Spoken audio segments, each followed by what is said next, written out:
Nếu có một nơi trên bản đồ mà ranh giới giữa trật tự và hỗn loạn chỉ cách nhau đúng một con suối, thì đó chính là biên giới giữa Myanmar và Trung Quốc. Bên này là Trung Quốc, đường nhựa phẳng lì, nhà cao tầng thì sáng đèn, cảnh sát đi tuần từng giờ, camera giám sát khắp ngả. Còn bên kia là Myanmar, tối om, rừng núi bạt ngàn, những ngôi nhà sàn lụp xụp và thỉnh thoảng tiếng súng vẫn nổ pằng pằng giữa đêm. Biên giới Trung Quốc-Myanmar tại sao lại cực kỳ phức tạp và cũng là một thủ phủ của bọn tội phạm? Biên giới Myanmar và Trung Quốc dài gần 2.000 cây số, chạy uốn lượn qua những dãy núi cao ở vùng núi Vân Nam của Trung Quốc và những bang như là Kachin, Shan, Cô Cang của Myanmar.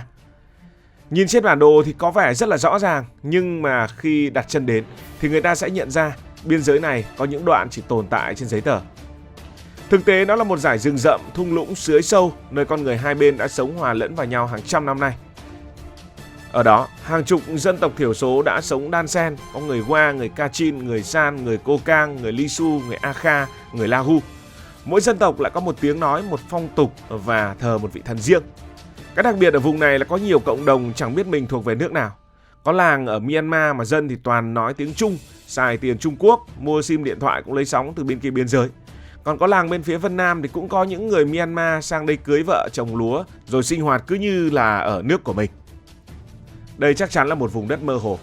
Từ khi Myanmar giành độc lập vào năm 1948, đất nước này chưa bao giờ thực sự thống nhất.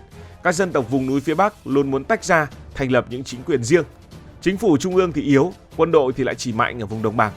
Thành ra cả dọc khu vực biên giới với Trung Quốc lại trở thành một dải xám, tức là sáng thì không sáng hẳn mà tối thì cũng không tối hẳn.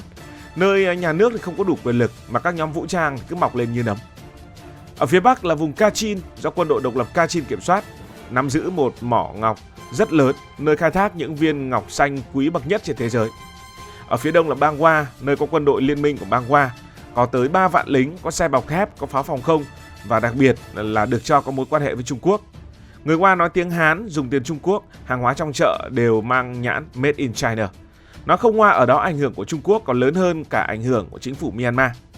Còn ở vùng Cô Cang, ngay sát biên giới với Vân Nam, thì người dân gần như xem Trung Quốc là quê cha đất tổ. Họ có những nhóm người Hoa di cư từ lâu lập thành những cộng đồng riêng, có ngôn ngữ, luật lệ và cả quân đội địa phương. Myanmar chỉ là một cái tên trên bản đồ. Thế là dù có hàng rào biên giới, có trạm kiểm soát, nhưng thực tế không quốc gia nào kiểm soát trọn vẹn nơi đây. Myanmar thì quá yếu, còn Trung Quốc thì không thể công khai can thiệp. Giữa hai bên là hàng loạt những tiểu quốc nhỏ, mỗi nơi có một ông trùm, mỗi nơi có một luật riêng, mỗi nơi thậm chí còn có một lá cờ riêng. Nơi đây chính là nơi nóng nhất thế giới. Trước khi nói đến câu chuyện về lừa đảo thì nó nóng về quân sự. Vùng biên giới này chính là tuyến đường nối Trung Quốc ra biển Ấn Độ Dương. Trong kế hoạch một vành đai một con đường, Trung Quốc đã xây cảng Kayao Kafio ở miền nam Myanmar, rồi từ đó kéo đường ống dầu khí xuyên qua núi rừng, vượt bang San và chạy thẳng sang Côn Minh của Trung Quốc. Sau cuộc đảo chính Myanmar năm 2021, chiến sự ở biên giới càng leo thang. Các nhóm vũ trang sắc tộc vốn đã có vũ khí và địa bàn, nay lại liên minh chống lại quân đội chính phủ Myanmar. Biên giới này vì thế vừa là chiến trường, vừa là bàn cờ ngoại giao, vừa là nơi thể hiện quyền lực mềm của Trung Quốc. Nhưng đó chưa phải là điều đáng sợ nhất. Điều đáng sợ nhất ở vùng này không phải là súng đạn, mà là những thứ diễn ra trong im lặng, phía sau những bức tường bê tông cao và hàng rào điện. Đó là những chiếc máy tính ở trung tâm lừa đảo xuyên quốc gia. Trong lúc quân đội bận đánh nhau, chính quyền yếu đi, luật pháp mờ nhạt, thì các băng nhóm tội phạm tận dụng cơ hội để dựng nên cả những thành phố lừa đảo. Bên ngoài có thể treo bảng như là khu công nghệ cao hay là trung tâm thương mại điện tử, hoặc mỹ miều hơn là dự án đầu tư nước ngoài. Nhưng bên trong là những dãy nhà kín mít, lính gác có súng, có hàng nghìn máy tính hoạt động 24/7. Ở đó, hàng chục nghìn người bị lừa hoặc bị bắt cóc từ khắp nơi. Trung Quốc, Việt Nam, Thái Lan, Philippines, Malaysia, rồi bị ép làm việc như nô lệ. Họ phải ngồi máy tính nhiều hơn rất nhiều lần những nhân viên văn phòng bình thường, giả danh là nhân viên đầu tư, giả danh người yêu, nói chuyện ngọt ngào và có khi họ đang chuẩn bị gọi điện hoặc là nhắn tin cho bạn. Ai không đạt doanh số tất nhiên sẽ phải chịu một cái kết đau lòng. Liên Hiệp Quốc ước tính chỉ riêng vùng biên giới phía Bắc Myanmar đã có hơn 100.000 người bị cưỡng bức lao động trong những trung tâm lừa đảo như vậy. Có người gọi nơi này là thung lũng Silicon của tội phạm vì mọi thứ đều hiện đại, chỉ khác là mục đích thì bẩn thỉu. Và để rõ ràng hơn sự phức tạp của nơi này thì hãy đến với những gia tộc từng làm khuynh đảo vùng biên giới. Trong những năm gần đây, Trung Quốc đã quyết liệt truy quét và hàng loạt gia tộc từng thống trị vùng biên đã sụp đổ, kéo theo những vụ xét xử gây chấn động cả Á Châu. Đầu tiên là gia tộc họ Minh, một vương triều lừa đảo của vùng Cốc Khương. Đây hẳn là một trong những câu chuyện nổi tiếng nhất. Gia tộc họ Minh hay còn gọi là Minh Thị là một dòng họ gốc Hoa ở vùng Cốc Khương, tức là Cô Cang, phía bắc của bang San Myanmar. Trong nhiều năm họ nắm quyền kiểm soát vùng này như một vương quốc riêng, có lực lượng vũ trang, có nhà máy điện, có đồn bảo vệ và hàng loạt những khu công nghiệp công nghệ cao mà thực ra là trung tâm lừa đảo mạng. Người đứng đầu được nhắc đến nhiều nhất là Minh Học Xương, một lãnh chúa thực sự. Dưới tay ông ta là mạng lưới doanh nghiệp, ngân hàng và hàng nghìn nhân viên bị cưỡng bức lao động trong các khu lừa đảo phức tạp. Bề ngoài thì Minh Học Xương được gọi là doanh nhân, nhưng dân vùng biên thì gọi ông ta là Minh Vương, kẻ nắm cả đời sống lẫn cái chết của hàng vạn người trong khu lừa đảo.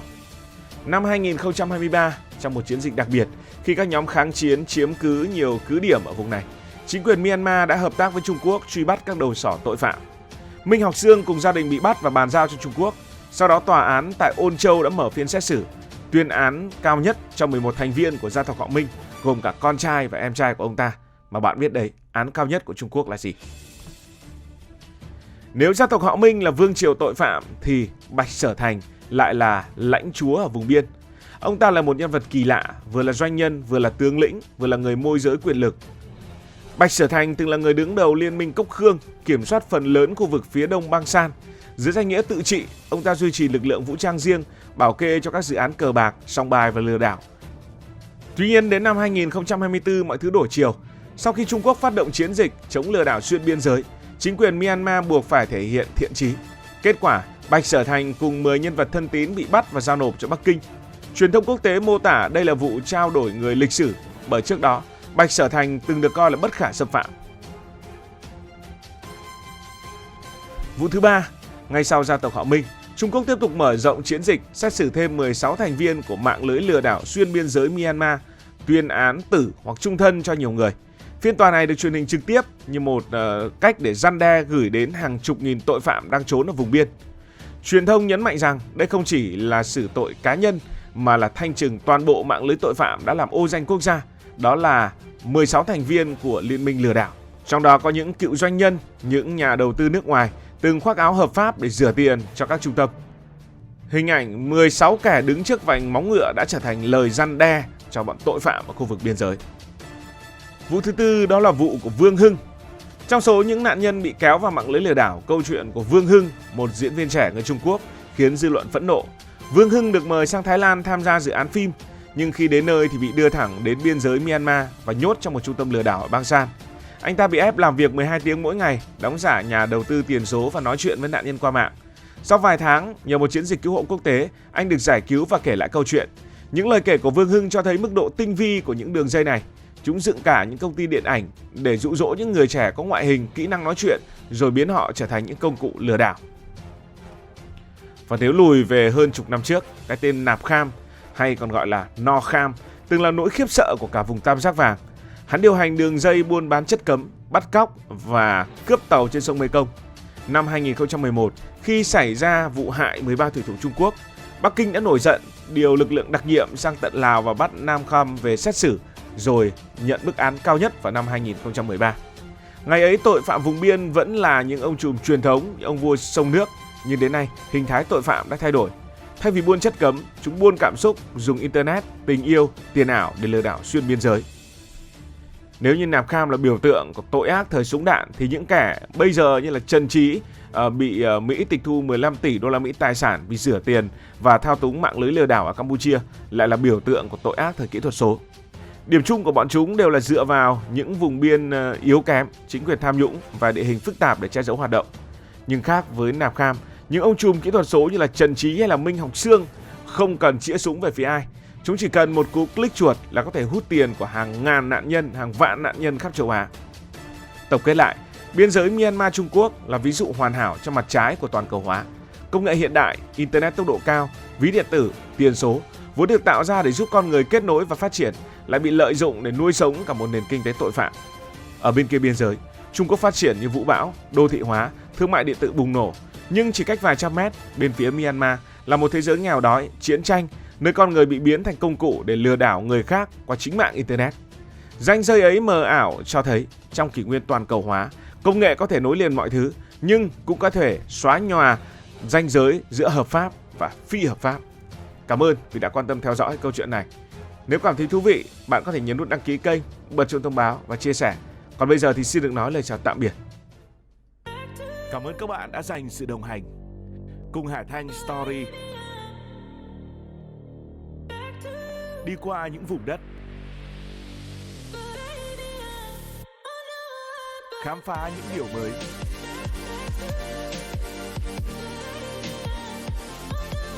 Đừng ngần ngại, hãy để lại những góp ý và xin được hẹn gặp lại.